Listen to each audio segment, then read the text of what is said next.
नमस्कार, मी संस्कृती आणि आपण पाहत आहात नवा मराठा।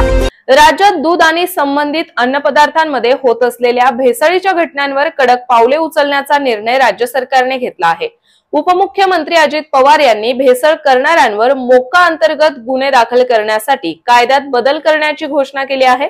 विधान भवनात झालेल्या उच्चस्तरीय बैठकीत त्यांनी विविध सूचना आणि निर्णयांची माहिती दिली आहे।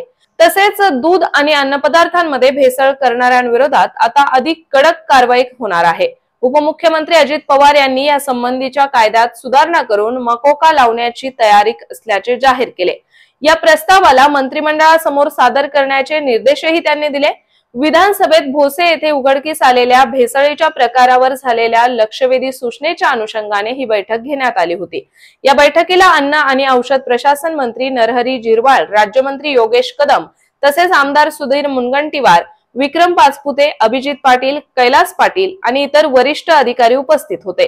सोलापूर जिल्हाधिकारी आणि पोलीस अधीक्षक यांनी व्हिडिओ कॉन्फरन्सिंगद्वारे सहभाग घेतला। बैठकी दरम्यान अन्नात एनालॉग चीजचा वापर आणि त्यावरील कारवाईबाबतची चर्चा झाली। दरम्यान दुधातील भेसळ शोधण्यासाठी प्रत्येक विभागात स्वतंत्र प्रयोगशाळा तातडीने सुरू कराव्यात असे आदेश अजित पवार यांनी दिले। पनीरमध्ये जर एनालॉग चीज आढळल्यास दुकानदारांनी ती माहिती ग्राहकांना दिसेल अशा ठिकाणी लावावी अशा सूचनाही त्यांनी केल्या आहेत। यासोबतच भेसळीबाबत जनतेला जागृत करण्यासाठी जनजागृती मोहीम राबवावी आणि तक्रारी नोंदवण्यासाठी टोल फ्री क्रमांक कार्यान्वित करावा, पोर्टलही विकसित करावे असेही ते म्हणाले आहेत।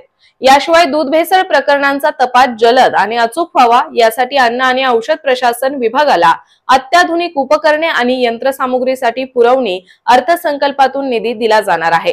अपुरे मनुष्यबळ भरून काढण्यासाठी डेअरी विभागातील अधिकारी कर्मचाऱ्यांची सेवा घेण्याचे आदेशही त्यांनी दिले असून त्यांना आवश्यक प्रशिक्षण देण्याचेही सूचित केले आहे। तर अशाच माहितीपूर्ण बातम्यांसाठी चॅनलला सबस्क्राइब नक्की करा।